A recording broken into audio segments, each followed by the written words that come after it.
I'm Amanda, and this is Not Your Granny's Quilt Show.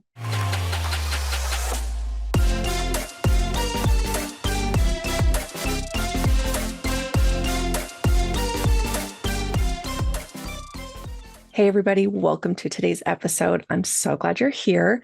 I have a super cool guest. She's another Badass Quilter Society sponsor.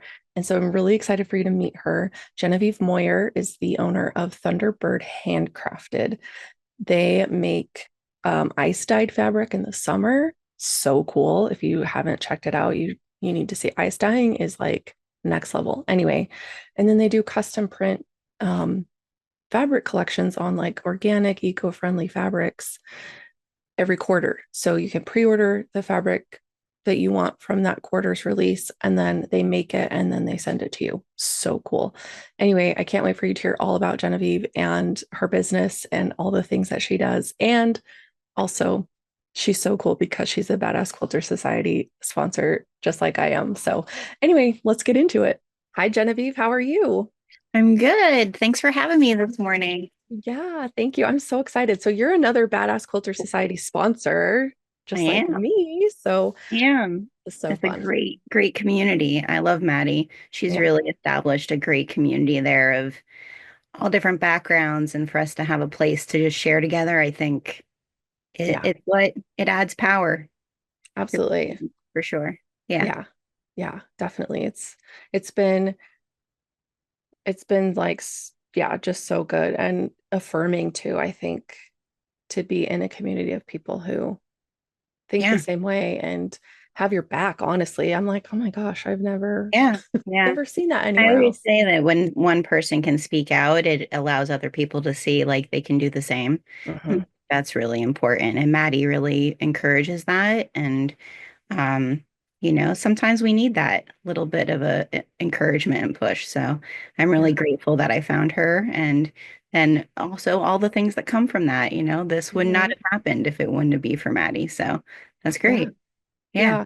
Yeah, she was so funny because I was just like, "Oh yeah, I get overwhelmed and there's so many people I want to talk to and but I'm so scared to reach out." And she's like, "Why don't you start with our sponsors?" And I was like, "Dude, you're a genius." Yeah. So, Yeah. Because I mean, then you know for sure that at least you're going to get people that um, kind of have the same vibe, absolutely. coming to you and to share with you, and it creates a commonality right off the bat, you Yeah, know. it's like I know you're safe, you know I'm safe Yep. and Feel perfectly comfortable this morning. yeah, right. I know. Yeah, it's great. But um so you do a million and one things, which is so great and we'll talk about all of them. And you're not a quilter, so Oh, some people might find that kind of like, "What? You're not a quilter?" It's fine. It's great. She's still in the world of I'm sewing a and I'm a fabrics quilt and tabular, a yeah, quilt tabular. I'm yeah. not there yet. You're still a I'm quilter. It's fine. dabbling. Yeah, you're definitely. We'll still take you. It's fine. But you do fabrics, you do all this really cool stuff with sewing, so you're in the family. It's great. But how did you get into sewing? How did you get, because you said you were primarily a bag maker So first. my sewing journey starts over 20 years ago, actually. The my husband and I, when we first were married, we were very young Mm, when we got married, and I moved into his dude place, his, yeah. his bachelor pad. And for Valentine's Day, I said to him, I'm like, I want to get rid of these ugly curtains that you have. He had like these ugly deer looking curtains, Oh no. and him and his friends. And so when we got married, our first Valentine's Day, he bought me a sewing machine because I said I wanted to make curtains. Having never sewn anything in my life at that point. And it was funny because it was actually in Walmart when Walmart around here used to have some fabric. I guess they just brought it back. But Mm, we were walking and picking out the fabric, and I said to him, like, how do you make curtains? I've never made curtains. And he was like, you've been telling me you want to make curtains, you don't know how to make them. I'm like, I'll figure it out. And I guess that's really um, my background from the beginning. I was an art student primarily in high school. I thought I was going to go to art school. That was mhm. like my track until my senior year. My art teacher asked me how I was going to sell my art, and I was like, don't know. And so then I took some business classes, And I just fell in love with how creativity and business can blend together. Yeah. And so then I went to business school. I went for business administration, and worked in some corporate industry for a while, and then got into fashion. And so yeah, my sewing starts really with just like not liking deer curtains in our house. But both my grandmothers were sewists. My mom's mom did beautiful bridal gowns like Mm, all through the 80s. I mean, I definitely had my fair share of the like poofy sleeved and the like yes. ruched, ruffled dresses from her. And my dad's mother, she was a quilter. I remember Okay. playing underneath the quilt frame as a kid with our dog, and um, so hand quilting, like Mm, hmm. really detailed. Did quilts for all of the grandkids.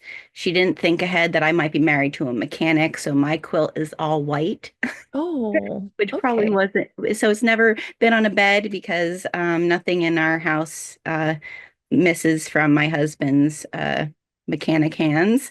Yeah. Um, but yeah, so both of them sewed beautiful things. But it's so funny.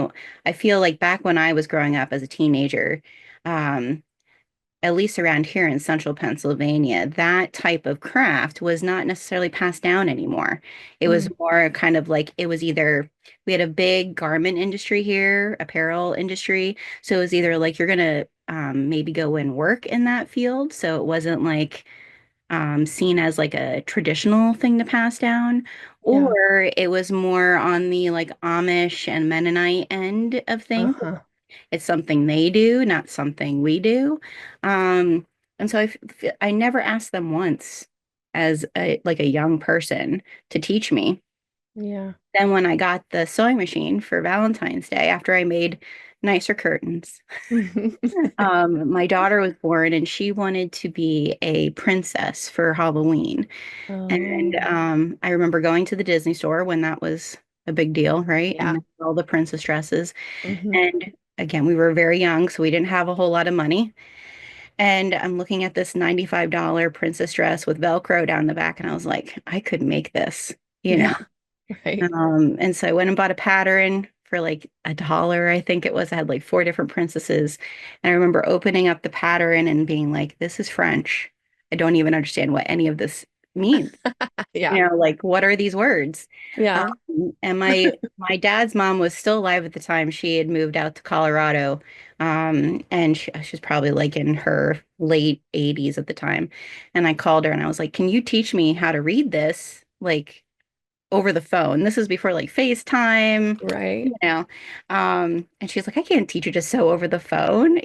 She's like, her sister was still alive at the time and didn't live far. She's like, you need to go and see your aunt and she'll help you. So she helped me cut it all out and put it together. And that was kind of my first kind of like, I could do a lot more with this. Like if, Yeah. like it was kind of like now I'm addicted. Like the Yeah. curtains were just like necessary. This Hmm. is now this is part of what I'm going to do. So I Yeah. made a lot of garments for my kids. I did other like really beautiful gowns for like costuming and ballet work. I worked with costume places. Um, Hmm. and that's really where it was for quite a long time as my kids were young. It was like home decor, you know, Yeah. um, baptismal outfits for other people, that sort of thing. Yeah. But yeah, that's where it started. Now, Yeah. after my kids were older, my daughter always still like if she wants a dress, I'm the first person she comes to, which is it's such a compliment. Yeah. She's 22 now. Mm. So like whenever she needs a dress, she's like, "Mom, can you make this? There's nothing I really like." Hmm. So that's like really nice. I feel like as a young person, I would never have asked my grandmother like, "Hey, make me this dress." Hmm. It's just a Yeah. whole different vibe, I think, for um, this generation of kids. They kind of really love like handmade things, at least from what I've seen. Uh, Yeah. but I think the pandemic had something to do with that. They all kind of got into grandmaing crafts, Hmm. so Yeah. they see the value in it. It's just a very different vibe. Yeah. But then for a while, I guess I didn't sew for a little while. My grandmother passed away, and I feel like everyone I feel like a lot of people that I talk to who have someone who taught them or like was a really big influence in their sewing when they pass, it was almost like I didn't even want to see my machine. It was Yeah. like such a like grieving process of like getting through that. Hmm. And during that time is when I worked in ethical fashion. So I appreciated other people sewing, Sure. and Yeah. learning a lot of other techniques and learning how that industry worked. But I didn't sew a lot during that time, Yeah. you Yeah. know. That's Um, and then after, right at the end of the pandemic, I bought a Sailrite Fabricator, which is the big industrial sewing machine. yeah. We have a 90-acre farm, and we had two glamping tents on our farm during the pandemic. Oh, wow. Yeah, which was lots of fun. We Oh, live cool. not far out of like New Jersey, New York City, Philadelphia. So Okay. a lot of people that were just stuck in apartment buildings were looking for, vacation weekends. Um, Yeah. we did really well during that time with that, but our tents needed repaired. And my husband's like, "You could sew this." I'm like, "Not on my little machine. I You're can't, like, are you I kidding can't me? sew 6 layers of canvas, you know." Yeah. Yeah. Um, and so we bought the Sailrite Fabricator just to fix the tents. Wow. And I have a video on my YouTube channel of us repairing the tent. It's quite Oh, cool. hilarious. You should watch. My dog got involved. My husband tried to tell me how to sew things. It's really fun.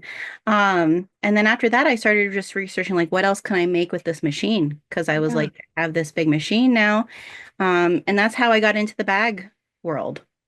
Um, Yeah. you know. During that whole time, though, I was doing fiber arts, like fiber dyeing. That has Hmm. been a part of my life since 2015, 2016. Okay. Um, and so that's kind of where the business then showed up. But yeah, my sewing journey is very eclectic, I feel like, but I think everyone's is. I think everybody Yeah. dabbles in things and finds their next true love of sewing, just Yeah. an accident. Yeah. Yeah, no, that's totally true. And that's like one of the things I love the most. And I like say it in so many episodes, but it is the one of the things I love the most about this doing this is that like talking to people and learning how they even came to sewing. Cause some people didn't know anybody who sewed and they just decided they wanted to one Yeah, day. And, you and I have backgrounds of, the people, the yeah, women in our lives sewing and making and yeah. seeing it. Like my mom's mom, she's always done like crafty stuff, but she was never really like a sit down and be patient and sew stuff. Mhm. But my dad's mom, she would like sew little outfits for my dolls and she would make me little dresses and like so she would Oh, sew a lot and my mom sewed. She's been sewing like her entire life. And so um like she would make stuff for me and she still is like if I have any questions I'm like there's a dress I want to make like for real yeah, like I've got everything for it and I'm just like mom I don't know what I'm doing she's like you're fine I'm like no I'm not I need you yeah, I like call her up because she's the first person I go to she made prom dresses for me like I'm in that yeah. same kind of boat and so me coming to it was just my own thing because I would crochet and do other stuff like all the any crafty thing like paper crafts and whatever. But I was like, no, sewing's my mom's thing. But then Yeah, I sewed curtains too. My friend brought her sewing machine because it was when I was getting my first classroom and I had floor to ceiling windows because we were in a non-traditional building. And I was like, I cannot have my yeah, kids just like looking out into traffic all day. I was like, that'll be too distracting. It'll be too hot, like the sun, whatever.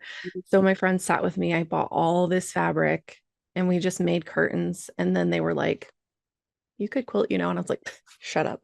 Um, and they're like, you can sew a straight line, you yeah, can quilt. And I was like, yeah. I don't think so. And they wore me down eventually, like 4 years later. But it's just, it's just fun to see like how, Right. how we walked into where we're at. And like you said, you're dabbling in quilting, but you're still a sewist. You're still a maker. Yeah, And what you do now with producing fabric is like so ideal and amazing for yeah. quilters I because mean that I always say it's always a happy accident. yeah. I shared this the other day and I feel like it's just become kind of the thing I share every time. But in fourth grade, our we had a yearbook in our fourth grade because that was like the last year of our elementary school before you went Yeah. into middle school. And we always did a yearbook and you had to draw Mhm. like what do you want to be when you grow up type of thing. And I love Bob Ross. Like I was because I was an art kid, like Hmm. very little. I entered different contexts for drawings and things like that, and I just love Bob Ross. And my thing of like, what do you want to be when you grow up was I want to be an artist on TV, and it cracks me up now. Like on Sundays, I do a sew along on YouTube, and it's always like I am a sewist. I'm an artist on TV. It's the same. Yeah. It's the same thing. It's Bob Ross Yeah. and the whole thing. People are it's creating community around art. Um, Yeah. and I do there's this whole question going, is it craft? Is it art? I believe it's all both. It's, Yeah. um, and Yeah. yeah, it's really interesting just to see people feel really confident in what they're doing too. I think Hmm. that's also like in the sewing community, even though I'm a dabbler in quilting, I've not had one person be like, "Oh, you're not a quilter." You're No. trying it, right? And so I think it's really good to have that environment as well. The sewing community has just been the one place where I've never necessarily felt um, like judged, which is, Yeah. I know not everybody has had that. I know not Hmm. everybody has had that. True. But for me, I would say like it's the one place I haven't ever felt that way. Hmm. So it's been like whatever I've brought to the table or whatever I'm trying out, people have just been like, cool, let's try it together. Or I've done that. Here's what I found out. Like so Yeah.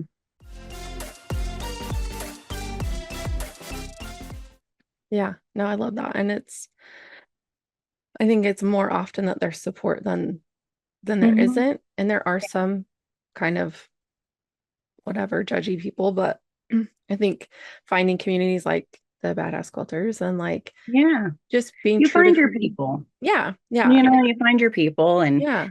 think as you age, you also know what to look for.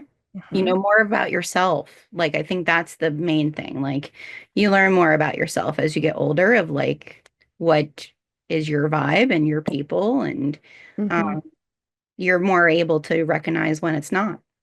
Yeah, absolutely. You know? I think that's like that's a piece of I think growing that some people kind of miss out on is like they don't ever meet themselves. They don't ever like look in the mirror and know Yeah, exactly who they're looking at. It's like, what yeah, mask do I wear today? Like who do I be to like fit into this environment? And I used to do it too. So it's like I have no yeah. I judgments think on we it. all go through it. I Yeah. think we all go through it at some point. I think, like one of the big things like I learned in ethical fashion is like the world just takes all kinds. Yeah. Right? Yeah. And having a seat at the table means that I have to pull the seat out for Hmm. somebody just as much as the next person. So I don't know. I feel like I might not believe the same things as somebody who's sitting next to me sewing, but that Right. doesn't matter at this moment, right? Right. As long as like we find common ground somewhere, that's the beauty of it. It allows our voices to be heard. It allows the opportunity that when I go to share something, someone is going to be willing at least to listen, Hmm. Yeah. and so I think I do really feel like that's a really great benefit of the sewing community. Hmm. So Absolutely. Yeah. yeah, And it's like one big show and tell, which is amazing. And yeah. like, Especially in an area where I don't feel for a very long time. I'm 43 years old, so I feel like a very almost like a black sheep, like an mm, anomaly where I live, because I'm only like an hour north of Lancaster, Pennsylvania, so Amish community, heavy yeah, Mennonite community. I'm a rare breed of someone who sews and does this in yeah, my area, that it isn't for mending, that it isn't like a necessity thing. So I get when people do find out what I do, they're kind of shocked, like what I do in this area. And I wouldn't have the sewing community I have without the beauty of technology today, right. because as Yeah. I'm 43, which I still think is young. Yeah. Um, but I feel like even when I was in my 20s, I was like, I don't have anybody who shares the same hobbies as me. I always felt Right. like it was an older generation that did that as far as community, in-person community. Yeah. But I find now having taught the fiber arts and things like that, going to different events, there is a much younger community out there. They just aren't necessarily in my backyard, Right. you know? Um, which has Hmm. been really great to have that. Yeah. Yeah. I love seeing like younger kids getting excited about doing this. It's Yeah. like, okay, yeah, come on. The next generation, come on. Like Yeah. it's not just something that old ladies sit around. I mean, it is. It's something that old ladies sit around and do Oh, I was saying sometimes. to you earlier, I have my old lady crafts. They're set aside for when I have the time. Right. I know. I'm like, I'm too busy being You an elder know, there's millennial certain business things owner. that I'm like, oh, I can't wait till I don't have anything to do and I can sit and like do needlework and watch soap operas. Yeah. I don't know if that'll ever happen. But Right. you have those things that are just like, oh, I'm too busy now to like really focus on those things. Hmm. Um, but yeah, I feel like there it is the one slash hobby slash art that I feel as you transition age wise, interest wise, there's really something for everyone, Yeah, you for know? sure. So Yeah. yeah. Yeah, definitely. Okay, so you mentioned that you started like dyeing fabrics in like 2015, Yeah. 2016. So what made you want to start doing that? So I went back when I worked in ethical fashion, I did a lot of our marketing and things like that. And I had gone to a summit out in California that was kind of like business and so they had during one of the sessions, it was like you could choose like a craft thing to go and do instead of like there was like a business workshop and then you would go and do something fun, right? Yeah. And Live Free Miranda, I don't know if you follow her, but she does like a lot of different home decor and arts and philosophy stuff. She was teaching an Okay. indigo shibori workshop. Mm, okay. And I thought, well, that sounds fun. I'll go Yeah. check it out. And I'm an herbalist, so I did a whole bunch of studying on herbalism. And I thought, it has to do with plants and nature, and it just sounded Yeah. fun. So I took that class with her, and did tea towels with her, and then brought it home and did that workshop with my Girl Scouts, did with other locals. My dad owns an art gallery, so I had done it at his art gallery in Hershey. And then I had done a YouTube video on it. And that YouTube video, then someone saw and said, hey, do you want to teach this at my sewing expo? And so Mm, that was 2022, I think it was, in okay. Texas. And from there, it just became I came home with a whole bunch of fabric that was left over from that workshop that I hadn't dyed. And I Hmm. thought, you know what, I'll dye this and I'll just put it on my website. At that time, I was like selling my bags and things like that. And that fabric was actually from a friend who owns her own. um, she owns a fabric business as well, but a print fabric business. Okay. And so the fabric had already gone through the pre-process, like the chemical process to Yeah. pre-print. So that fabric didn't dye like as great as what I love it to, just because Hmm. it had some coatings on it, but it still was beautiful and it sold out in an hour on my website. And my husband Whoa. was like, do you think you'd want to do this? Because he knew how much I loved doing the fiber dyeing. Um, and I was Yeah. like, if I can find some place that is US Hmm. milled, just because I didn't want to have to go through the ordering Right. overseas, which Right. thank goodness now. Whew. Um, and someplace that I knew that it was organic, Yeah. that I knew that I was going to get something that was all natural cottons, a Hmm. base fabric, just because I didn't want to deal with all of the chemicals either. Yeah. Hmm. And so we were able to find someone, and that's how this, again, happy accidents. So, Yeah. so every month I release a retail dyed fabric that's usually somewhere between 30 to 40 pieces. And then I also do a kit that's like two half dyed pieces of fabric and then Kona fat quarters and some extras. And that's been going on since 2022. Okay. So So people can get yeah, their hands on your custom dyed yeah, fabrics and yeah. I can show you. I have this month yes. I have our I can show you some of my dabbled quilting. Ooh. Um, so this is this month's. So this is one of the dyed pieces. So Oh, like a fern green color. yeah, that's beautiful. And then this is like a strawberry color, and this is on Mm, like a canvas. okay. Oh, that's so pretty too. Oh my gosh. Yeah, and then the fat quarters this month, I did like a strawberry theme. So I'm Oh, gonna make a bag out of this. I'm like stripping it together and then I'm oh, gonna quilt it. cute. So I yeah, love that. Oh, that's yeah. so pretty.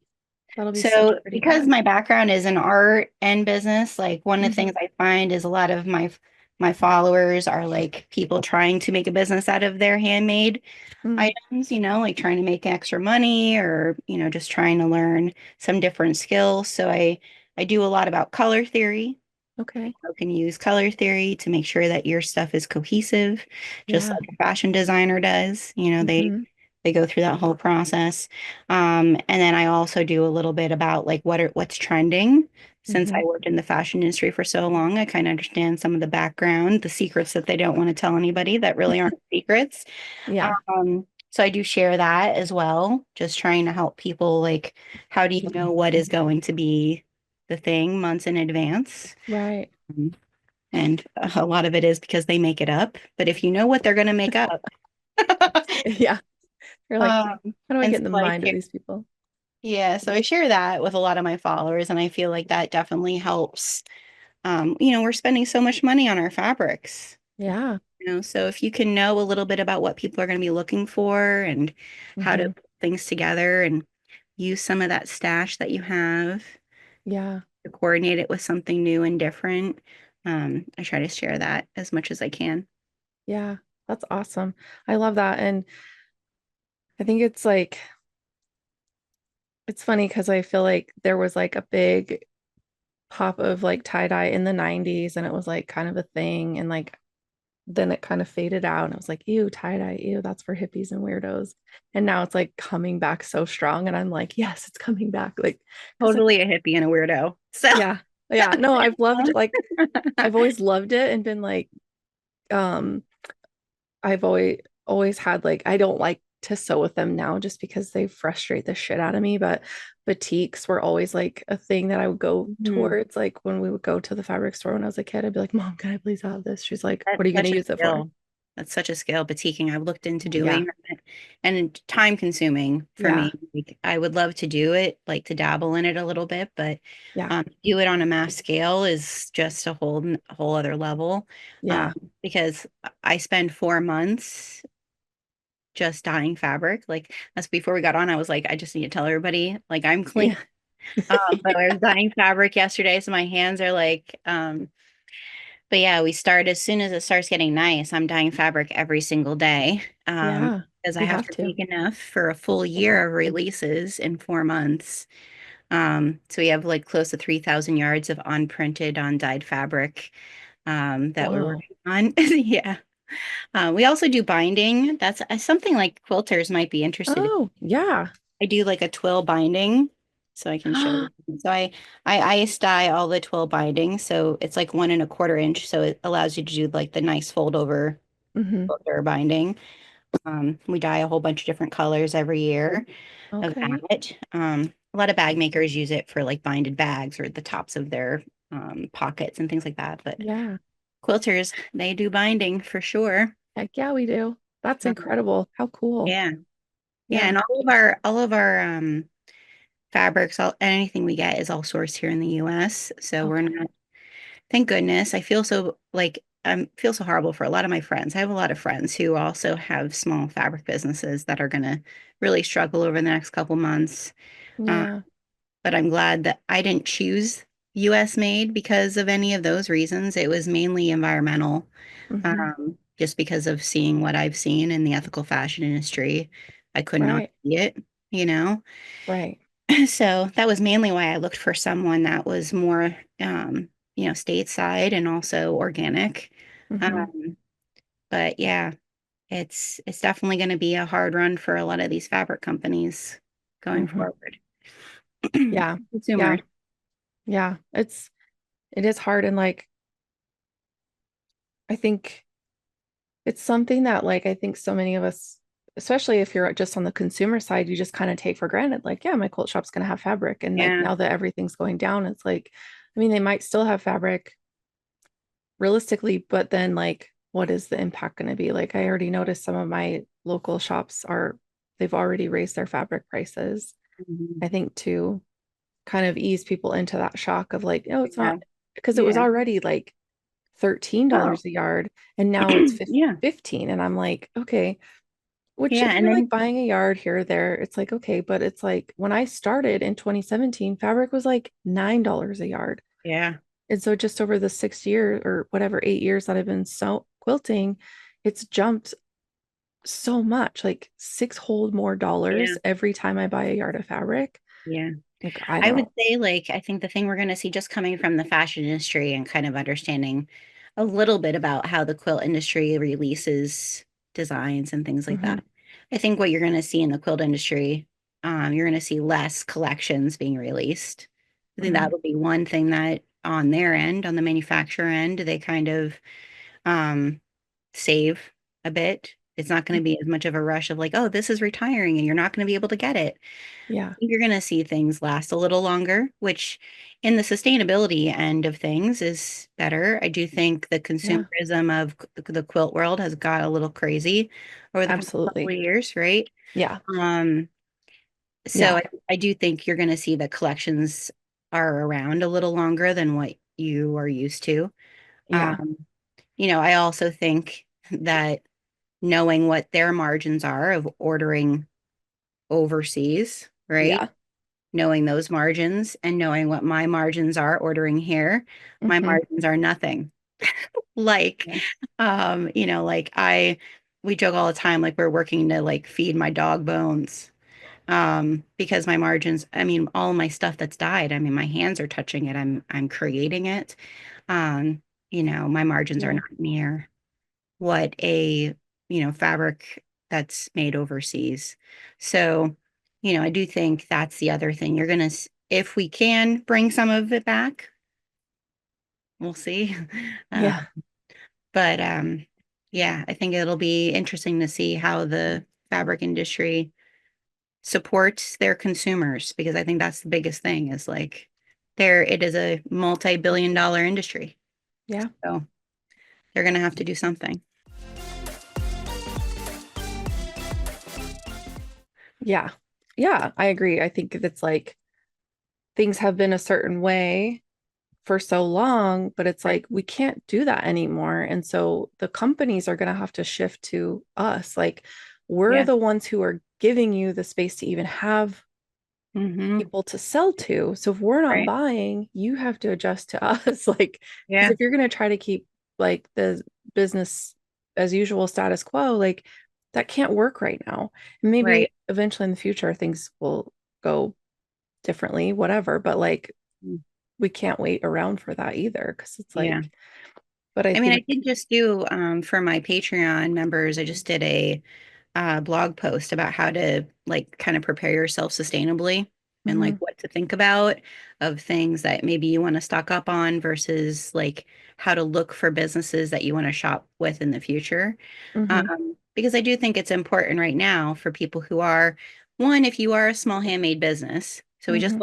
lost Joann's, which a Yep. lot of small handmade businesses relied on Joann's.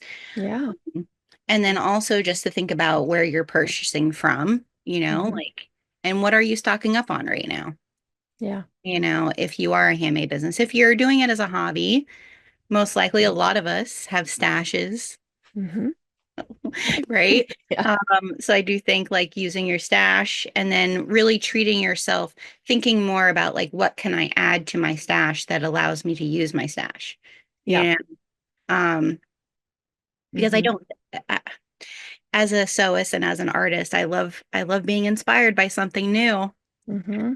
But then Yeah. and there's ways to take advantage of that newness of something, maybe in a kit or maybe a panel or something like Hmm. that allows you then to be like, oh, I can add this to what I already have. Yeah. Mm. So yeah, Yeah. Yeah, yeah. definitely. It's gonna be an adjustment period for sure. And the few things I carry, like I have Minky, like from Shannon Fabrics.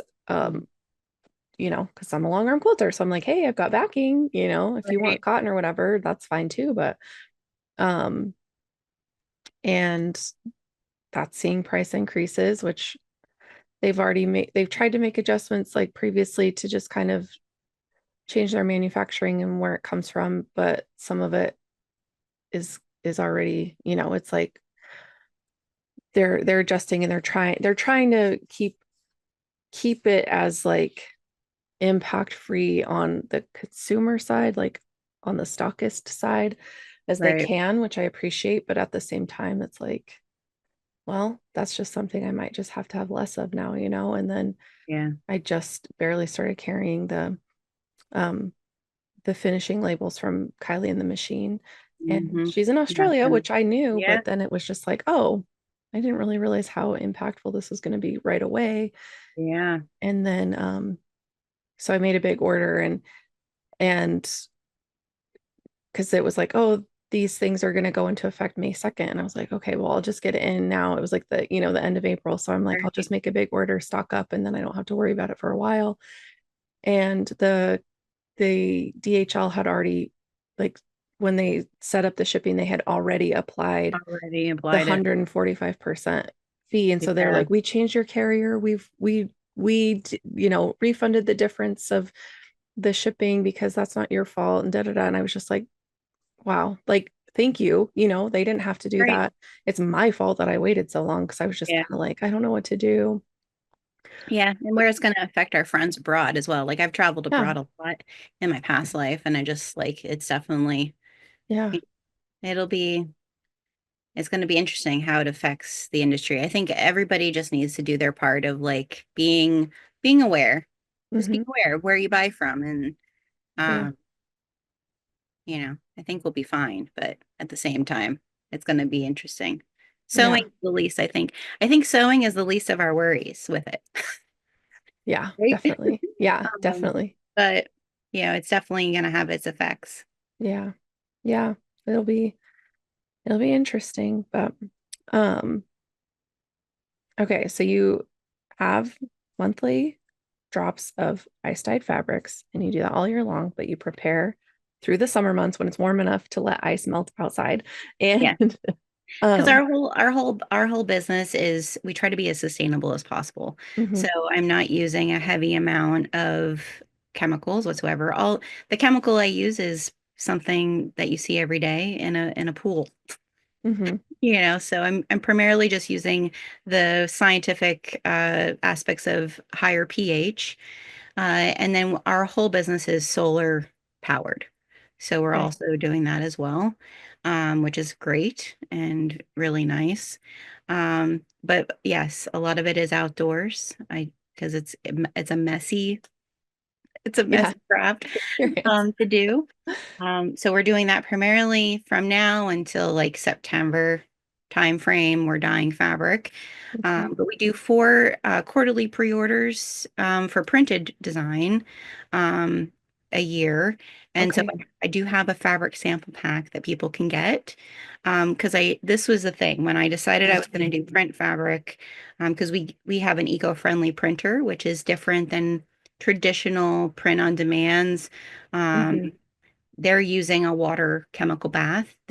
All of our fabric, the sedative to like hold the dye is printed right with the ink. So there's Oh, no um, excess release of water waste, uh, okay.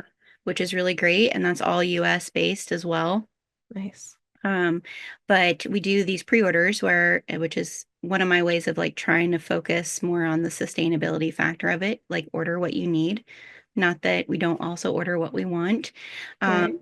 But I come from the old school of sewing of like, I want to feel it, I want to touch it, I want to know like, is this going to be the fabric I want for this pattern?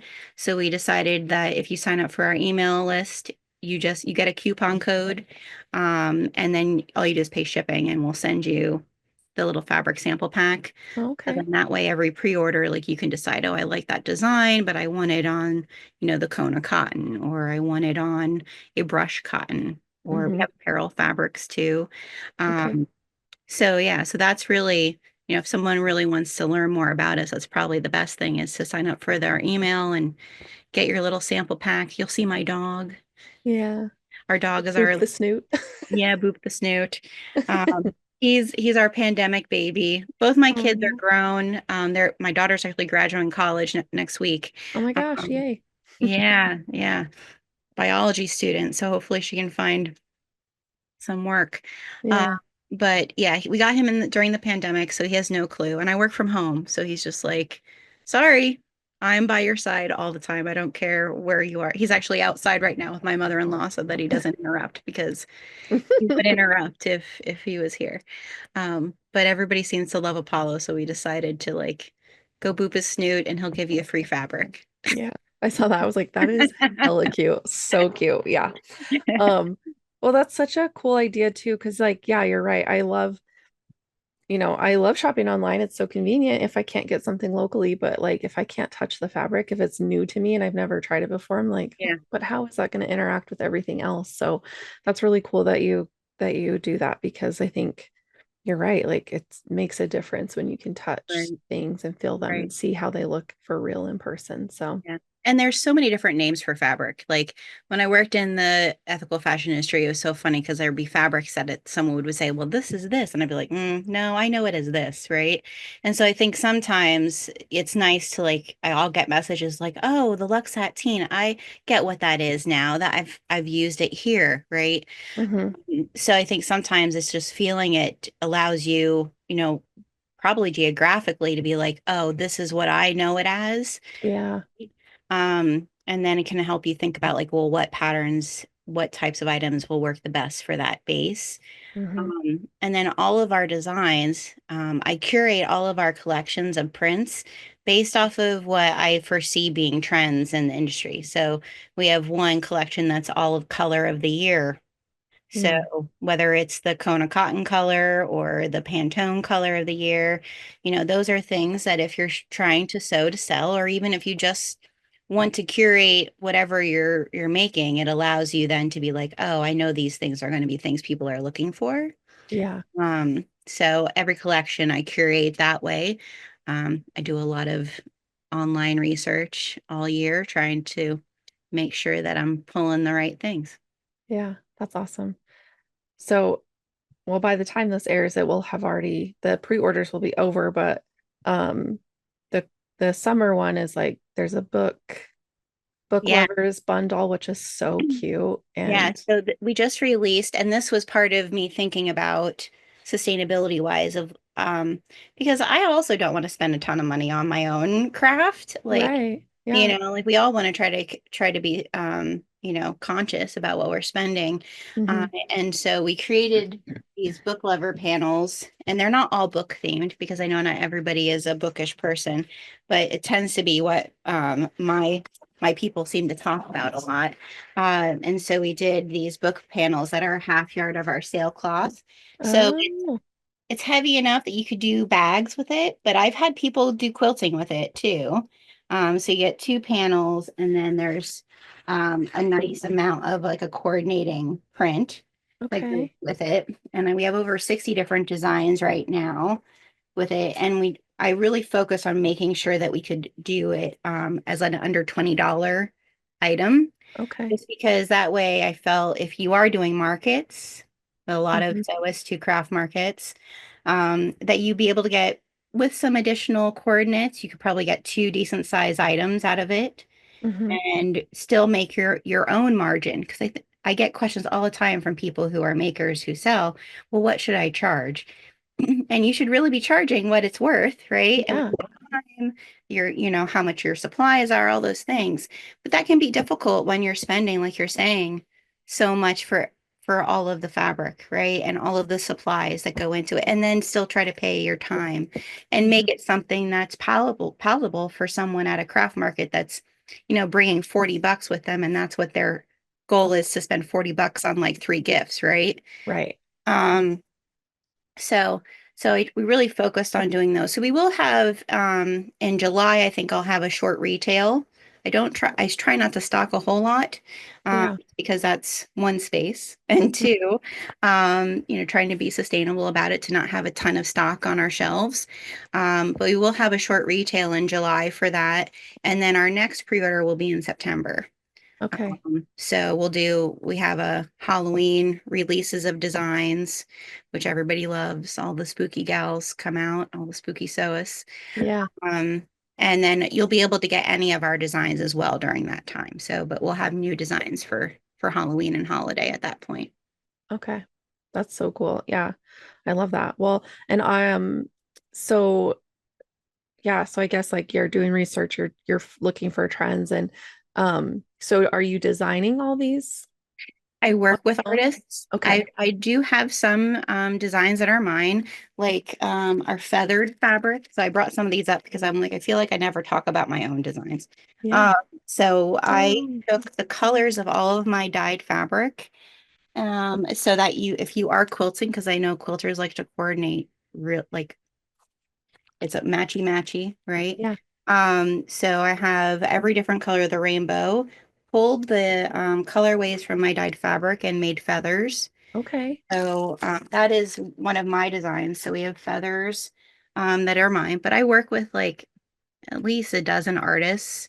I try to support small artists that are doing designs. My nephew, I have a licensing for the book When the Moon Hatched by Sarah Parker. Oh, yeah. So he's in school for digital art. And so he does a lot of like cool dragon stuff and things like that. And I was like, you know what? I'm going to ask him if he wants a job.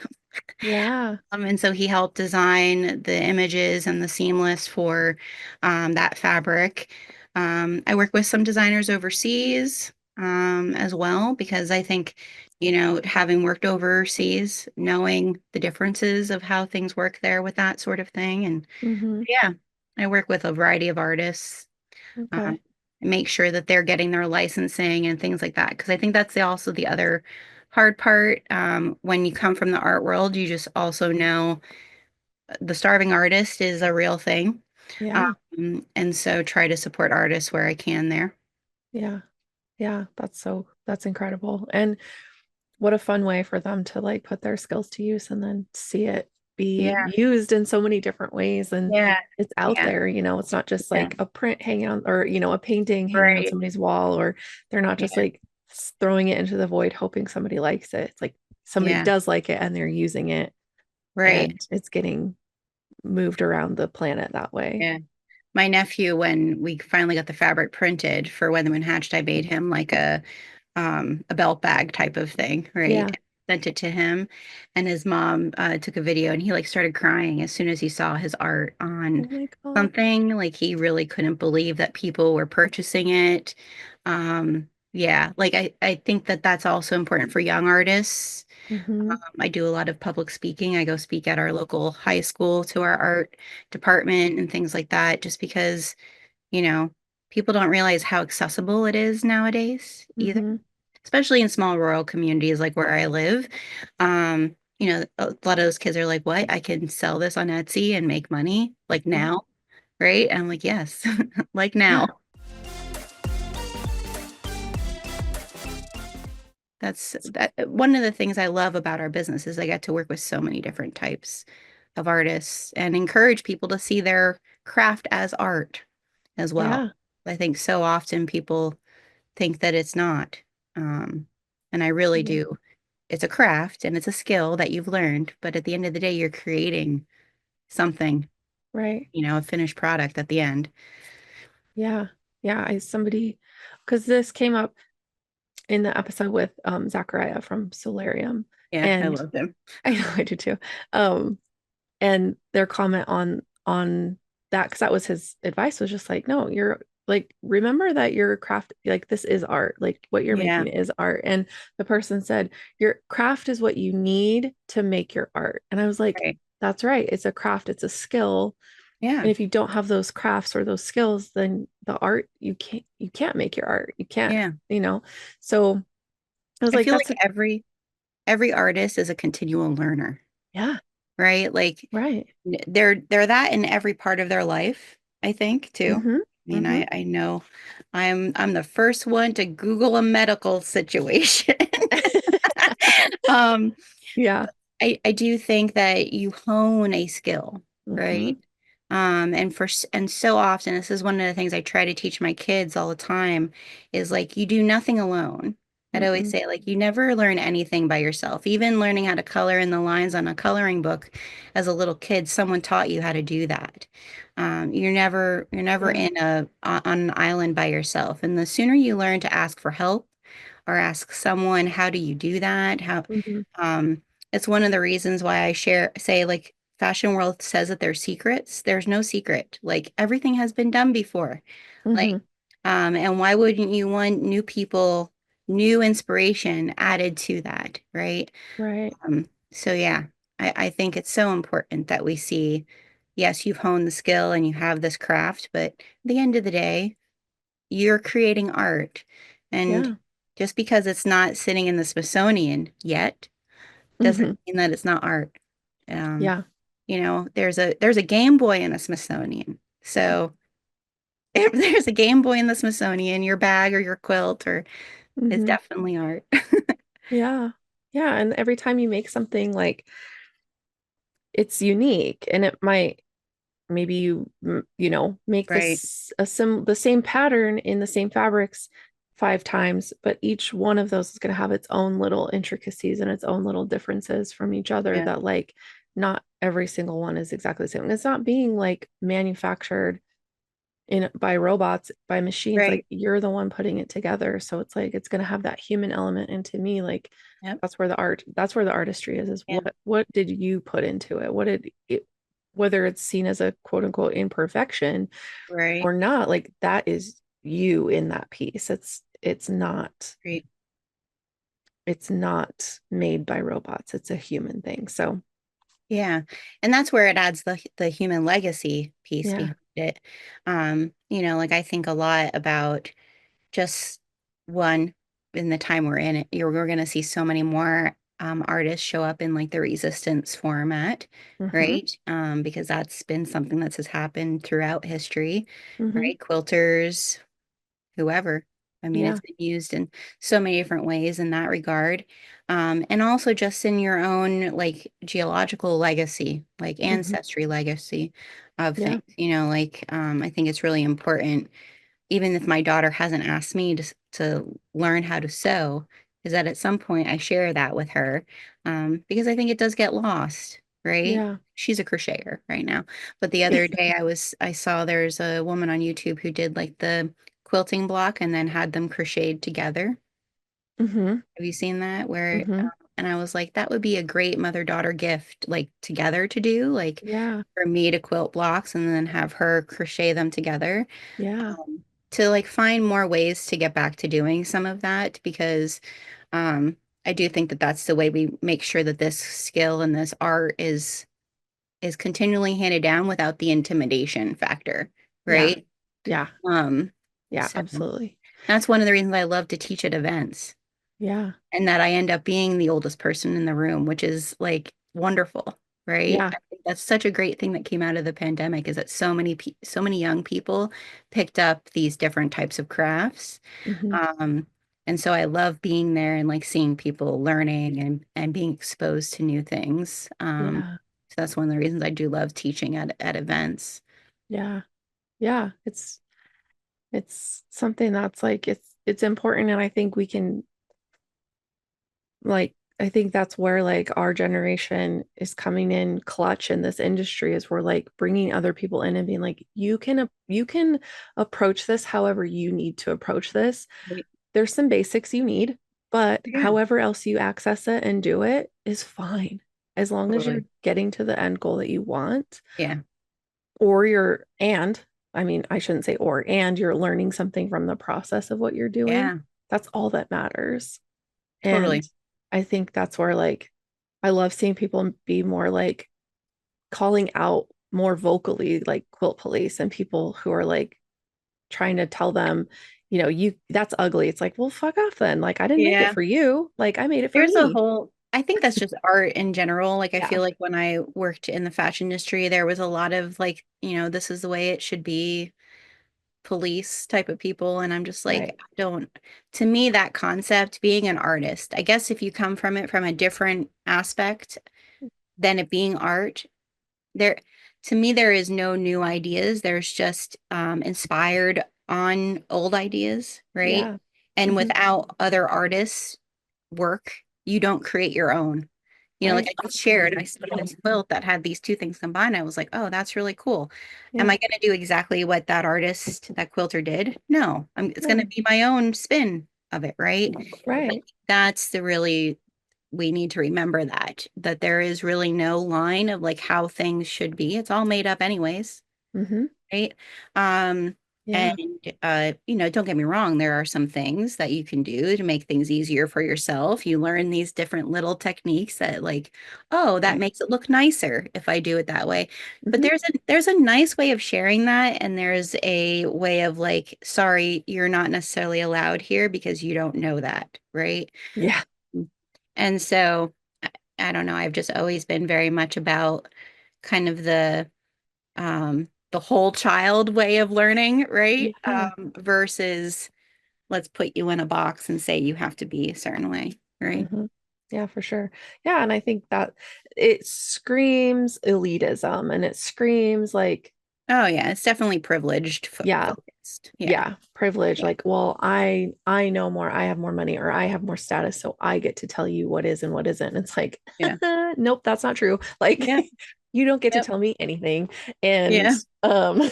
Like it's I said, kind of there's a time and a place for for sure. providing expertise knowledge when Sure. someone is asking for that expertise knowledge. Right. Right. Um, Yeah. at a workshop, if you're in a workshop and you've chosen to pay for that workshop and go to that, that's a different way of sharing. But just, jumping on the someone's reel and saying, you're doing it wrong. Mm, sorry. Okay. Like my Yeah. favorite thing is just say, okay. And then Hmm. it's like, what do you want from me? Like, I'm not going to change my entire Yeah. process because you don't like it. Yeah.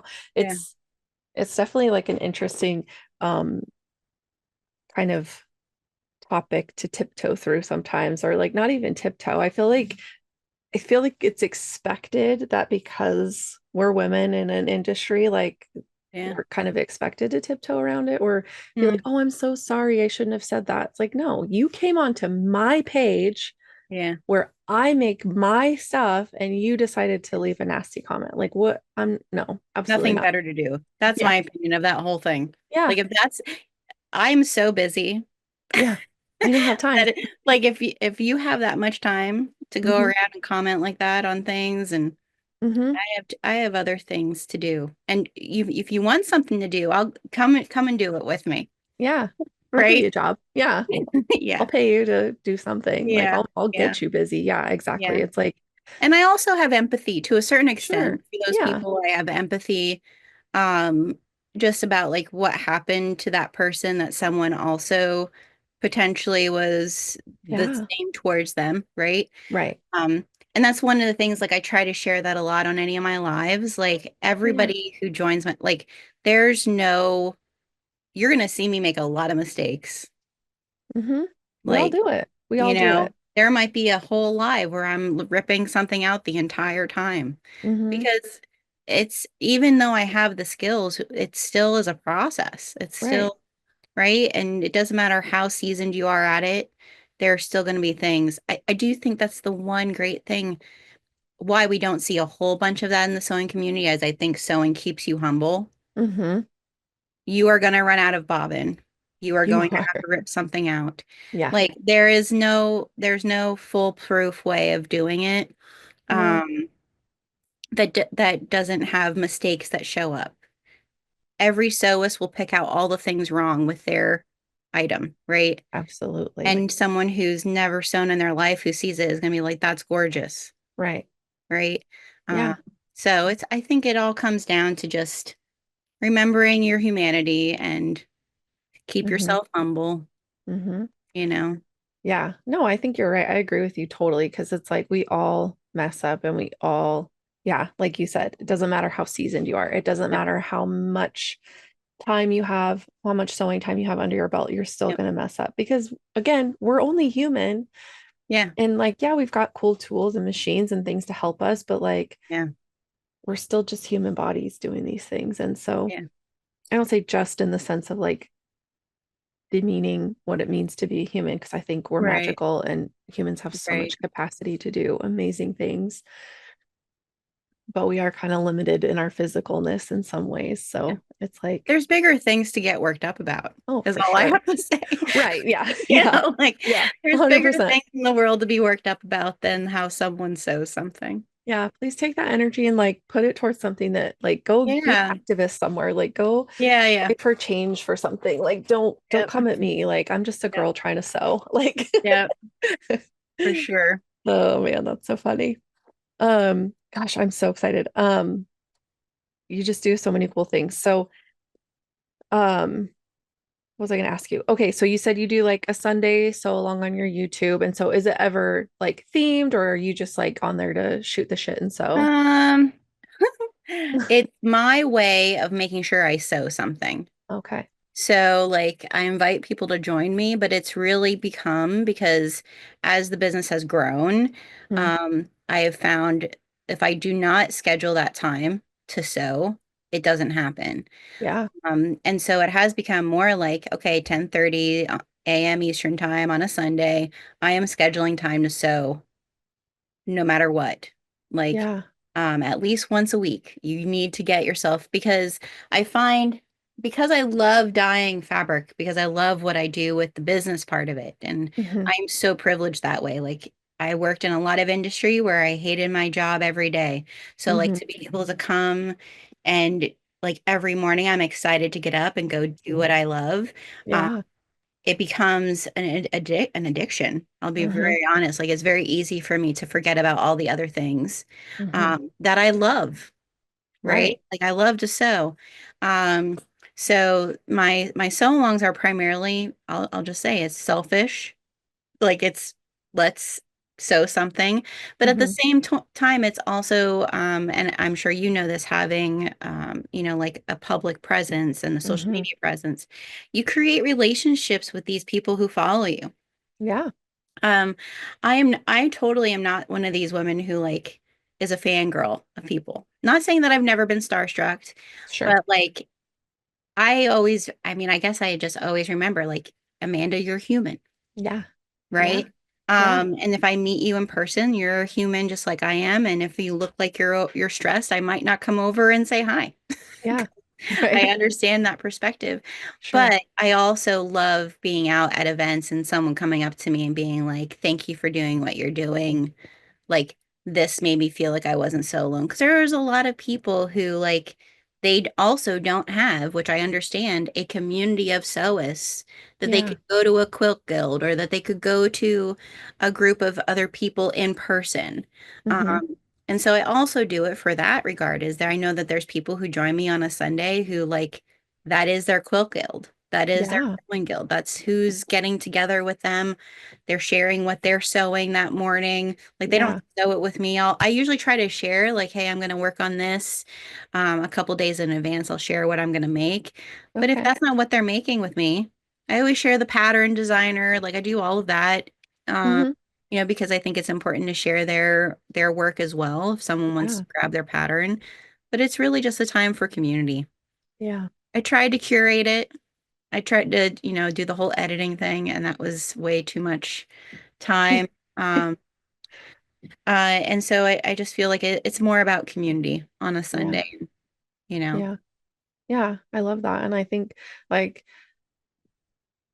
just from like listening to other types of podcasts or like being parts of like other online communities, like I can totally like I have local stuff. I have a local guild. I have all that, but it's like my friends that like I Mhm. really sit down and sew with or like talk to about it are online and not here with me in person. Yeah. So I have Isn't some of that that. gorgeous? Isn't that amazing? It's I the feel there's best. so much bad press around social media and like Right. so much of like telling you like what is wrong with it, but there's so much I think sometimes we forget to look at the positive end of it. Right. Like it is connected in general, it's connected women in a way that I don't think we've ever been connected. Right.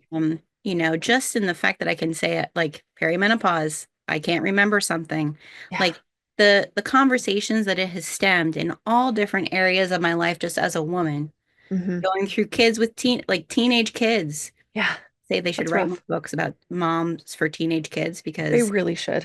They really teenagehood was should. like, I was like, what is happening to my life? You're like, Right? I quit. I don't know. I Um, quit.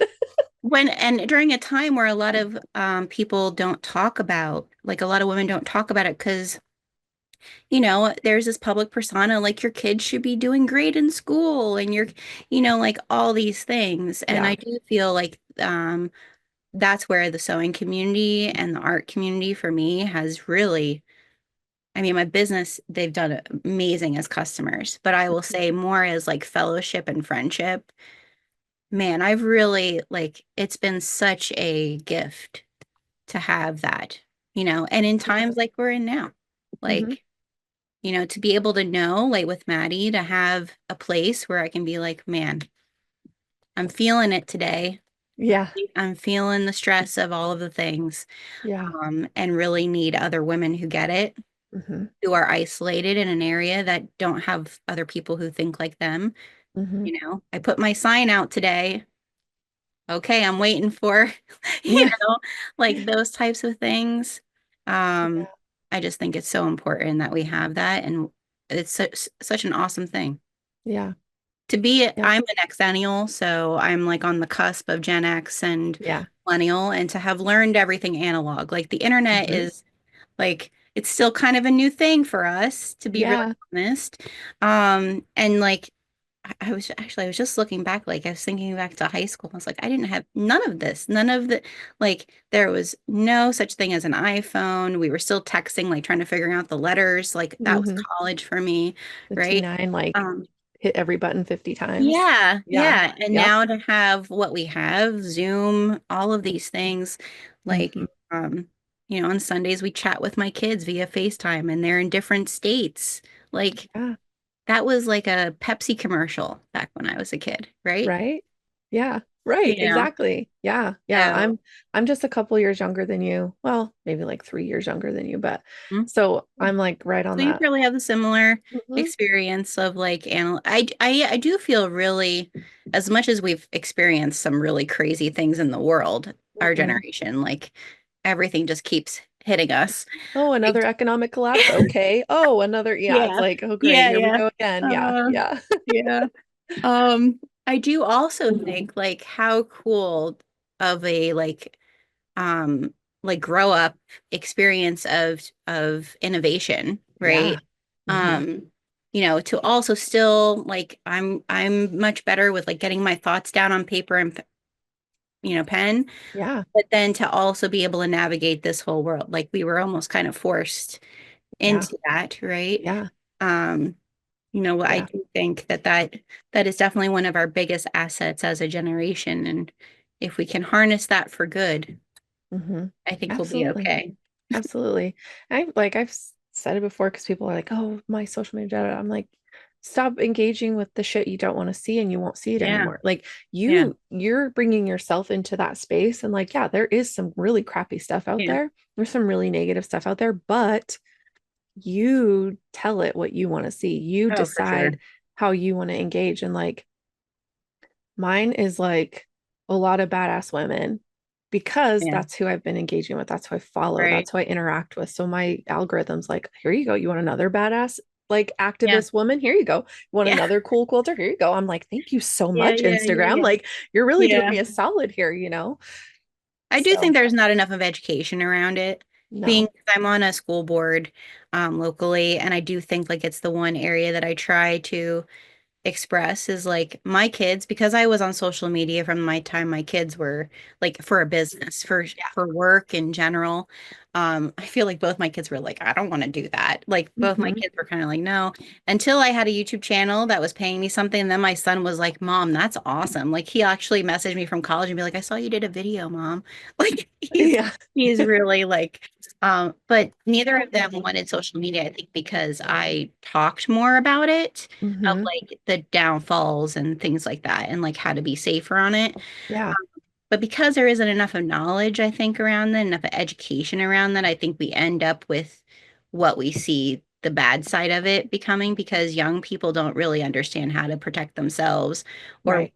what not to fall into. And parents also don't know, Right. right? They don't know how to I help do their feel like kids. that. I would love to see, and I say this all the time at like meetings when we're talking about curriculum, I would love to see a class that like really talks about, how do they protect themselves? Hmm. What is a smart way to use it? How do you use it in business? Because if you make it a tool, kids Yeah, don't want to use it, exactly. right? Like Exactly. if Yeah. you make it that it's a tool, only certain kids will use it. Yeah. So I don't know. Yeah. And maybe that is a generational thing that we look at these things more as a tool Hmm. than as a source of entertainment. Yeah. I don't know. Yeah. Absolutely. And I saw that as like in teaching because I taught third grade for 8 years and I got my Bless master's your degree in heart. thanks. uh I got my master's degree in educational technology because I was like, these kids are like, Oh yeah. they're using and my own boys, they love video games and they've, Mhm. whatever, but same thing, like they've seen me mostly go through like using socials as like a way to get up on business and whatever. And we've always talked to them about it and been super Yeah. open. And so they've also they're there, but they're not like perpetually online like some of Right. us are. But anyway, but as a teacher, I was like, we have this misconception that like kids these days, like they just know how to use technology. It's like, no, they know how to push buttons on a touch screen. Yeah. They don't really know why it works or what they're doing with it. And Yeah. so if it's only ever presented to them as a novelty, they're not going to view it, even in school, as a tool for Yeah. learning. And so I like wrote this proposal to my admin and I was like, I would like a set of Chromebooks in my classroom. Like, I know you're giving them to the high schoolers. I said, but you're doing a disservice to the elementary kids if you're not also including them in this. And like, even if I don't have a full set, even if I just have half, like I will show you how I integrate this. And I like read this book that was about integrating technology into classrooms and different ways you can do it. And I built this whole system around it in my room. And my kids were incredible. Like, because I Yeah. taught them, I'm like, yeah, you can play games on here and stuff, but here's also how you use it as a tool. Here's how Right. we integrate this into our learning. Here's how we share documents. Like, I showed them how to use Google Drive and like Yeah. Google Docs to That's like so important. present stuff together and do all these things. And then that year is when the lockdowns happened. And so And my, everybody went one to one. right. And then, but all my kids had had that whole beginning of Yeah. the school year front loading, knowing how to use their tools, knowing how to access their learning materials. Like Right. the only thing that was different was that like they were having to do everything online instead of Right. just a few things here Which and was there. a huge hurdle for a lot of teachers too. Like, Exactly. Exactly. that was the one thing when we came out of the pandemic, I just knew like our teachers were burnt from Yeah. just the excessive amount of learning. Because if you don't know anything about a teacher's curriculum schedule to begin with, Yeah. and then you add on to them like, hey, you're going to also teach kids how to do all of this and what you were already doing. Um, Right. it was so much on teachers during that time. I don't think people really think about it now afterwards of like the long-term effects of that in Hmm. education. Hmm. Um, but I see it all the time Hmm. being where I'm at on a local board. Yeah. And it is really now that technology is integrated into our education. If we didn't have time then, because it was crazy to Yeah. start teaching those things, it's really important now to Hmm. start really looking at how do we make sure at every age level kids are learning these devices. Yes, you can enjoy it, entertainment in a Hmm. variety of ways from them, but how do we also look at them as the tool that they are? Yeah. Just like we did back when I think the first computer I ever used in elementary school was one of those with like the hole, like the blowhole things. Yeah. Like it was like a special thing that we got to do. And I think, Yeah. like, to a certain extent, technology has become just so accessible in a lot of ways that it just becomes an afterthought and not necessarily like how are we making sure that we're teaching safety and ways to use it in a productive manner. Yeah. And the intentionality of it, like, I Yeah. think if you're just like, I don't know what I'm doing, and you're not really focused on trying to figure out like how it's benefiting you, or yeah, Yeah. what capacity it can actually help you, or you know, what you can learn from it, it's like it just Right. becomes like, yeah, another thing, another kind of distraction, busy work, or busy like Right. keeping your focus away from like maybe what it could be or should be. And Right. so yeah, I think that intentionality of like, okay, I need to do this thing. I'm going to learn how to like go about making that happen. It's like a whole Right. different approach. And yeah, I find it too, even in sewing. Like I just bought mhm, like a year ago. So because I have the fabricator, which is industrial, no bells and whistles, it yeah, goes backwards, forwards. yeah, And my sewing machine that I sewed on for the longest time was a 600 a singer from like the 70s. It was my aunt's, yeah, which is what I realized was it's like semi-industrial. Old singers are more semi-industrial than they are domestic. yeah, Um, and then I bought a Bernina 475 QE hmm, about, I guess it's like 2 years ago. mm, And it has a screen. yeah, And that's where then I was like, okay, now I feel my age because I have to like, it's beeping at me and it's hmm, doing things that I don't know that it does. But hmm, I do think like that's the other part of sewing with the next generation is, and I had an embroidery machine for a while that had the screen, the whole 9 yards. Um, I do think like that's also where the younger generation is feeling more comfortable and confident is yeah, they're so used to that. It hmm, is a learning curve for me, hmm, of an older generation. But hmm, for young people, it's like, sure, that's how I do everything, yeah, right? There, yeah, it's more easy for them to figure out hmm, versus someone, putting a sewing machine like an old singer in front of them and saying, here, sew some curtains. yeah, right. Right. Yeah, I do think that technology has allowed sewing to be more accessible, yeah, absolutely. you Yeah, know? yeah. And that's like, I think technology is it is such a broad term, but it gets used so narrowly. Like Mm. we say technology and everybody just assumes you're talking about computers and like digital Right, right, right. technology, where it's like, okay, but an analog sewing machine is technology. It's Like, technology. It was invented. yeah, like a sewing needle is technology. Like Yeah, yeah, a yeah, pencil is, it's like a for sure. technology is a tool, is like Yeah, tools that help you do your job better so you're not having to do right, everything. Like, let's go right. be cavemen, you know? Yeah, Like, yeah, yeah. so Right. I think having a broader sense of that, like understanding that, like, that just means really Mm, just means like tool, I think right. can kind of flip your mindset about it too. Like, Yeah, oh, this is a tool to help me. Like, okay. yeah. And It's funny sometimes because it's novel. I did my trends. I do this threaded trends like workshop where I share Hmm, like how does the fashion industry discover what's going to be trending. hmm, Um, and I had taken a class with the creative director of Pinterest a couple of years ago, and that is where like I always was like Pinterest was probably one of the first apps that I was like, ooh, like I yeah. all sorts of things here, right? Hmm, But never really thought about it from like a business perspective until I worked in ethical fashion. Um, yeah. and so I share a lot about like how does Pinterest help create trends? Like we don't realize that Pinterest is a big driver of Yeah. what's going to be trending now in the world Hmm, we live in today. And like help people to be able to use that for their handmade business. hmm. But that Pinterest is a tool, not just to like pin your recipes that you never make, Hey, right? why are you calling me out like that? The four that you found that became a recipe. But it's totally a tool. And I think people don't think about that like we do YouTube. Hmm, Like YouTube and Pinterest are both search engines, but we seem to go more towards the video end, right? hmm. Which Pinterest has added a little bit, but there's so much knowledge on Pinterest, Yeah. so much you can grab as an artist from what they do. Mm-hmm.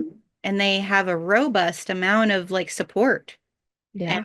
education around it. But Yeah. until I took that class with the creative director, I didn't realize how much our fashion industry stems off of a lot of things that Pinterest decides. Like they're just, again, everything is made up. Yeah. They're mostly going off of like the 20-year rule of fashion, which has been around forever, Hmm. that everything comes back. That's like when we were saying the 90s. Hmm. A lot of the 90s stuff is coming back. Hmm. Just Yeah. has a new swing to it. And that's because someone decided what the new swing was going to be, Yeah. you Yeah. know?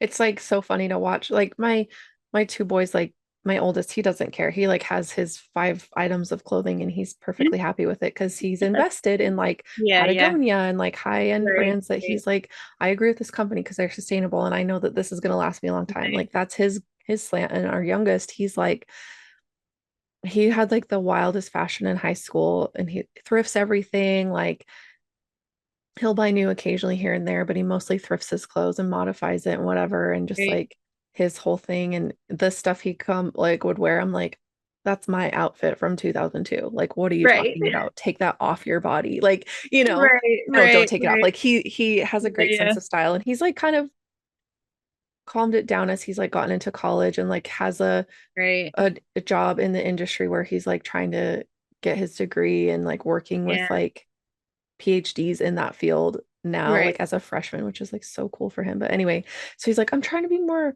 professional. So I'm doing like pearl button downs and like better, like nicer pants. I'm like, okay, you do you. But he's like, I bought these Yeah, yeah. women's Levi's, aren't they cute? I'm like, yeah, they're really cute. Yes. So it's just funny to see like they're Yeah. both very like more consciously minded about their Mm. clothing and they're like 4 years apart. So Yeah, yeah. it's it's just interesting to see the difference of like what they Yeah. look for and what they're both very sustainable in like how they approach it. So I think Yeah. it's so But both funny my that, kids are very, I mean, I would hope so considering the industry I was a part of. right? But You're at the like, you should same know better. time, yeah, well, and my daughter especially, because when I worked in ethical fashion, she was older, and I worked a lot with women abroad in East Africa, and Okay. and young women that were in high school, and so she actually became like, what was really fun is when I would go over there, they'd always ask about my kids, right? Hmm. And so then some of the young women that were in high school there that I was working with, like Isabella, my daughter was probably going, I think she was just going into high school. So like Hmm. it became like they would write her letters and I would bring them back and like Oh. so I do and they would share about their life and like what their dreams and aspirations were. And for my daughter to understand that from a perspective, a continent away, right? And in an area that's very different from what her life is. Hmm. Um, to understand like her hopes and dreams versus theirs, they had the same ones. Like Hmm. but a very different way of getting there. Hmm. I think that really molded her to like think about like what does someone get paid when I buy this, right? Right. Um, my son, he's more probably like your oldest, where he's like 5 things, Yeah. and that's good enough, Mom. He's going to be a teacher, so I keep telling him he needs to find his like teacher persona. Like, is he Find gonna your wear sweater vests? Is he like what is gonna be his like thing? Because I yeah. feel like a lot of high school teachers have that. Like you remember, oh yeah, he wore bow ties every day, Mm. right? Yeah. Um, so both my daughter and I are kind of like on him, like, what's going to be your teacher thing? Yeah, he's going Yeah. to be a computer science teacher, so I'm sure Oh, it'll be something along the geek lines because that's what he's yeah. like. I'm happy to be a geek, Mom. He's Yeah. like, I'll be the one at the reunion that makes more money than everyone else. 100%, right? Yeah. Okay, bud, whatever. Yeah. But yeah, I feel like both my kids. But I think that also is a generational thing. I think that comes Hmm. out of the pandemic, especially young people who are moving into like their young, like teenagehood, and Hmm. you couldn't go shopping, Yeah. right? Like there's a Yeah. lot. I know that people want to forget about the pandemic to a certain extent. But because I deal with education and also my grandparents who raised me, my grandfather, he was born in 1913, and Oh, whoa. his father died from the 1918 pandemic, and him and his siblings were all sent to an orphanage. And I grew up going to orphanage reunions. Oh my gosh. So I feel like I'm able to have another perspective of that, of like how does that affect a generation afterwards? How Yeah. does it continue to follow? And how does a society deal with that? I think education is a big piece where I see a lot of it. Every age group of kids has a different outcome of what came from those 2 years Hmm. in their educational development. Hmm. And just with my own kids, my daughter started college. She was 2021 is when she graduated. So college Hmm. didn't care. And Yeah. she had 2 years of not getting the same level of education that she would have her last Yeah. 2 years, right? So for Yeah. that group of kids, they really struggled with doing the level of work that was being asked of them, Hmm. right? My son he was going into ninth grade when Hmm. everything happened. So driving a car, social interactions, like, Yeah. we're going to deal with the aftermath of that. Now, I Hmm. guess our kindergartners are what, fourth and fifth graders now, Yeah. from that time frame. So, like, think about that is the early childhood education that those little ones didn't receive. So, Yeah. across the board, I think we have a while to go. And I just always think about that with my grandfather because there was a lot of things in his life that fueled from that 1 year, Yeah. and like what the outcome of his life was a lot of really working hard to get to wherever he wanted to go, right? Yeah. Yeah. And I think we don't give enough of credit to these young people of like how hard they are having to work to get to where they want to go. Yeah. They really Yeah. are at a young age being told this is Yeah. the reality of life, you know? Yeah. So, Yeah. And I think unless you're like really paying attention on the side of education, which you're on a school board, so like you see it on that end, like being a teacher through that time and having to do everything on my end. And like thankfully I had circumstances that made it was still hard. Don't get me wrong. Like it was awful and I cried a lot, but I had some things in place that made it a little easier to transition to that. But like my school never stopped. Like some schools were just like, okay, well, send your kids home a packet. That's it. Like it's over until next school year. Well, my yeah, school was like, no, everybody has a device. You're yeah, online with your kids at least for an hour every single day. Like yeah, you're available to help them with their work, like yeah, whatever. And so I couldn't afford to like wallow or be stuck because I yeah, had to keep working yeah, and then but our youngest he was coming out of ninth grade as the lockdowns happened, so going starting high school because here yeah, high school is 10 through 12 and middle mhm, school is 7 through 9. So he was ending ninth grade and going into 10th grade and like it was hard on him. It was mhm, hard on him. And then our oldest he was at basic training in San Antonio and we were supposed to go down and see him graduate, and that was the week of the shutdowns. Like mhm, everything started to lock down. We couldn't see yeah, him, so we like flew down to Texas. We're just stuck there, and they're like, oh, you can't see, we're not having a graduation like public. We were yeah, like, what are we supposed to do? So we just like right, cried in our Airbnb for 5 days because we couldn't see our kid, and like yeah, we found sneaky ways to like kind of see him through the fence as he was like doing what he needed to yeah, do. But it was just like, it was just so different, like such a huge life transition for both boys at that time, just yeah, like in very different ways. And seeing them be so resilient in what they're doing now with it, like having that firsthand experience of yeah. like you had your kids, it's like our kids are Right. very similar ages, it sounds like. So like watching them go through these processes, it's just like they've Well, had, and a form of like, and don't get me wrong, like I feel like some people are like, oh, they got disappointed, too bad for them. I really feel like we forget how old they were when they yeah, were being disappointed. And is that really what we want for our kids, right? right.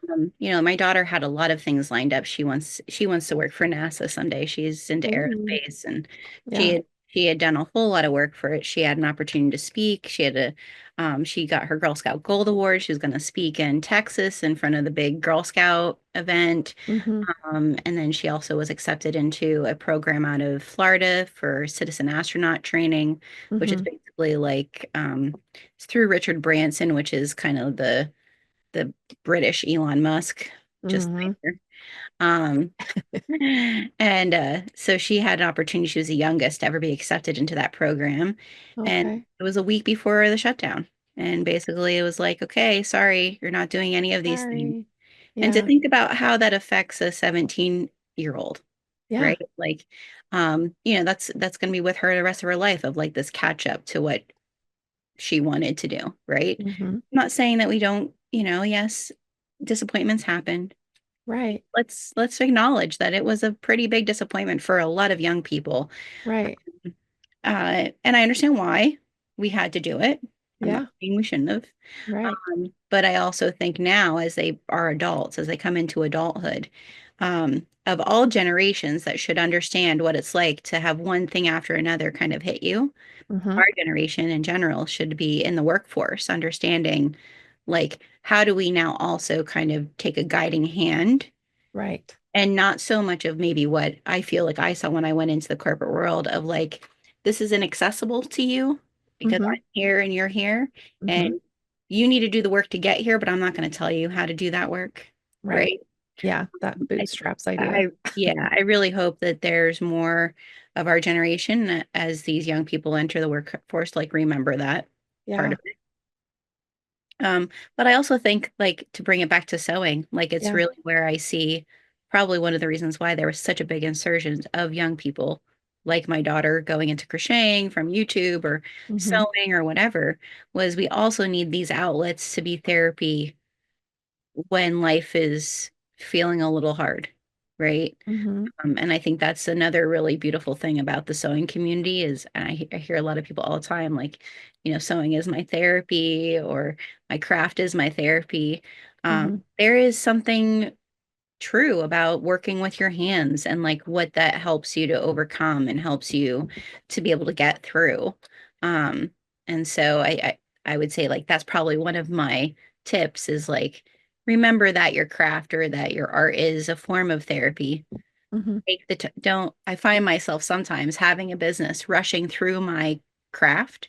Hmm. Oh, I only have this much time to get this done. No, I don't. I could let that project sit, right? Yeah. Yeah. I could just enjoy my time sitting in front of my sewing machine, Yeah. right? And enjoy it and really take the added therapy and enrichment from the moments. Hmm. And I do think that's probably something that my kids do better than I do because of the pandemic. Hmm. They learned how to relax a little bit more. Yeah. My son all the time is like, Mom, you're too stressed out. You need to like chill. Like go do something that lets you relax, right? Yeah. Um, but I think that that's probably one of the benefits is that they do know how to calm down and like take a moment for themselves and Hmm. enjoy nature and, Hmm. you know, Yeah. Yeah. They were forced to slow down in a time when it was like, you know, that hustle and yep, push and push and push. And like, especially, it's like lots of goals. And we do that to ourselves too. It's like these yeah, self-imposed, like, well, I have to do yeah, this by this time. And unless you're on deadline sewing for someone else, like yeah. if it's Why a am I craft for you, like why are you setting those for yourself, especially if it's right? stressing you out? Like the Right. whole point of having a hobby or a craft or, Yeah, art you make, like is so that you can channel that into something and to like give you yeah, space to exist and breathe and like yeah, like I was mentioning to you, I a few well probably like a month ago now had a therapist on the show because I was like, tell me, like I am a firm believer like therapy is therapy, and then there are therapeutic activities, and right. this is coming from Yeah, like my husband's a therapist and like whatever. So yeah, anyway, yeah. but like it's very therapeutic, and I was like, tell us. Like I always say it because I'm like, yeah, I just hear it time and time again. This is how people cope. This is something they use to process their grief Mhm, or process their joy or whatever. mhm. And anyway, so she was just saying that like it is extremely important. Like don't Yeah, sell yourself short. If you're rushing yourself through a hobby or a craft, like you're not getting the benefits of it. Like yeah, take some time, like take a breather, relax yourself. Like, and yes, it is helpful. Yes, it is good for you. Yeah, like I will, she's like, I'll advocate for it all day long. yeah. And so, There's just something about like I think we forget that we are as humans we have senses, yeah, right? yeah, Like feeling, touch, sound, all of those things are so important to us. And I do feel like that was probably like for our generation, the slowdown of that. Hmm. Because I mean, I feel like for a very long time, I was like, okay, up early at work, Hmm. done, come home, try to throw a meal together, go to sleep. Like, Hmm. what else life did I have? Right? Right. Not much. Right. And so I do feel like that is the benefit of having a hobby like this is like if you can take a couple moments to pay attention to the senses Yeah. while you're doing it. Um, Hmm. like I struggle with anxiety. So there's some very, Yeah. like the whole ASMR thing, like Hmm. we're in our mics and Yeah. do the whole, like people like laugh at it, but there's a whole real thing about what that does to your Hmm. brain and to stimulate things. It's one of the reasons I became an herbalist to like really understand more of my connection to nature and Hmm. like why certain things make me feel better than others, right? Yeah. It is part of what our world has lost to an Hmm. extent. And to find Yeah. ways to get back to that of like, how does this fabric feel? How Hmm. does my sewing machine, like, what's the rhythm that because I will, like I said about grief with my grandmother passing away, when I started sewing again, I Hmm. truly believe the rhythm of the sewing machine is part of what helped me through that grief Yeah. because it was a common sound in the home I grew up in with her, right? Yeah. So Yeah. like I do think that it is probably one of the most important things I would probably recommend to people is pay attention to how your sewing or your craft is therapy. Once in a while, just take a few moments because Hmm. our brains, at least as women, for me, my brain is Hmm. thinking about 500 different things all Yeah. the time. And Yeah. I find myself like when I'm done with something, I'll be like, I don't even know what I was like thinking about the whole time, or I have a podcast on or whatever. Yeah. Like just shut everything off, Hmm. including your brain, and just breathe in the moment for a while. Hmm. And you'll be amazed what shows up in your body. Yeah. You know, what Yeah. pain are you start like, because we want to ignore the pain, right? Hmm. Where are you maybe not sitting correctly? Where like there's just certain things I think that this craft can lean to you being more mindful for yourself Yeah. as well. Yeah, definitely. And again, back to that intentionality piece. Like, what are Mm. your intentions when you're sitting down to sew? What are your intentions when you're making something? And if it's just to rush through it and get it done, like, yeah, you're not going to notice Mhm. all those different things. So I love that. I love that. Well, thank you so much again for being on the show today. Sure. Like, this has been really great to chat with you and get to know you. And we have a lot of things in common, it seems like. So Yeah. that's really cool. Yeah, that's awesome. And so people can check out your fabric drops on your website. So yeah, where can people find you? So all of my handles are Thunderbird Farm PA. Okay. Because before I was sewing, we were a farm with glamping tents, and I was like, I'm not changing it. Yeah. So Thunderbird Farm PA is where you can find me pretty much every social media. And then thunderbirdhandcrafted.com is our website. And we release new dyed fabrics the first of every month. And then we have the 4 quarterly pre-orders. So that's Okay. pretty much in general where you can find me and come hang out with me on a Sunday if you want to sew together. You Yeah. included, Amanda. Yeah. I know. I was like, oh, Get your maybe I'll join on get your Sunday. sewing in. I need to sew and I want not need to. I want to sew and that would be a great thing to Yeah, do. Just sit and sew. Yeah, awesome. yeah, Well, I will put links in the show notes below so that people can get to you that way. And but yeah, before we pop off, do you have like I know you like mentioned like, oh, I have this tip and that tip, but do you have like a yeah. tried and true tip or piece of Mm, advice? Another one? yeah. I do think to a certain extent, as much as we talked about like the social media sewing world, this Hmm. has been something I've been trying to force myself more of is getting out in my community, not just assuming that like my local community. And this is Yeah. hard when you live in an area that technically you probably are not a lot of the things that other people believe are not what I believe. Yeah. However, that doesn't mean that they're not there Hmm. or that I don't have potentially something in common with people who maybe don't believe everything I believe. I think we need to get back to being okay, being in an environment where you hear someone else out potentially. I've learned Hmm. that a lot on a school board where I'm like one of 10, right? Hmm. And how to learn to work with others, even when at the end of the day, there's certain things I'm not going to go home with from that person, right? Yeah. Um, I do think making more community. So I would love to make a call out and a tip, and I'm going to try to follow it myself, is that Hmm. more people in our age group who have Yeah. been doing this craft for a while, and have the skill, who maybe don't have a sewing guild or a crafting guild, to create one. Yeah. Put the call out, like find a church that's willing to let you have the afternoon in their social hall, or some place that a library, a lot of libraries are now having like, crochet nights or whatever. Yeah. Do something to get out in your community. Because I do think one of the ways we advocate for a kinder, more gentler world is that we can't be the people who stay away. Right. Because Right. the opposition of what they want the world to be is getting out in community, Hmm. not just online. So, as much as Yeah. I love my online community, I do think I'd love to see, just because of what that does, what that opens up. Maybe have a fabric swap as it gets harder to have fabrics. Hmm. Create a fabric swap. We need more of us to be willing to do things outside of our homes, Yeah. I you agree. know? I love that too. And like, you're right. I think it's so easy to be like, oh, you don't believe what I believe. I'm not going to talk to you. I'm not going to give you the time of day. And Or unless you, just to right. assume it, I think like to a certain extent, it becomes almost like an assumption, Yeah. and Yeah. I found more often than not, as I sit on this board, Hmm. that at the end of the day, there's some core things that we actually all believe. Yeah. Um, and that the fringe is a lot less than what you think, Yeah.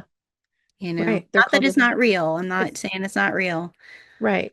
but I think the more we can get out there and say like, hey, let's create a time where it's not about that. Hmm. Like, I Yeah. think book clubs are great. Hmm. Any way that you can create relationships in person Yeah. is, I think, what we need. Young people definitely need it. They Yeah. need to see our generation do it, Hmm. mm, so that they feel like they're welcome Yeah. as Yeah. well. Absolutely. Yeah. Well, that's great. And thank you so much for that. And like I said, we'll put your links in the show notes so people can come find you and check out what you have to offer. And yeah, we're obviously going to stay connected because we're Yeah. badass Oh quilters no, for sure. sponsors. And but yeah, I'm excited to I'm gonna keep be calling you when I get a long arm, because yeah. now I guess I have to do that. I mean, yeah, you might as well. You've got everything I else. You don't might know as where I well. would go with it right now. That'll be my husband. I'll be like, I just did this podcast and Yeah. I think I'm gonna get a long arm. Do you know what? He'll fall over. He'll be like, hello, what? You're like, yeah, build me a shed for it. Let's do this. Yeah, I like it. yeah, Okay, well, thanks again. yeah. Thank you.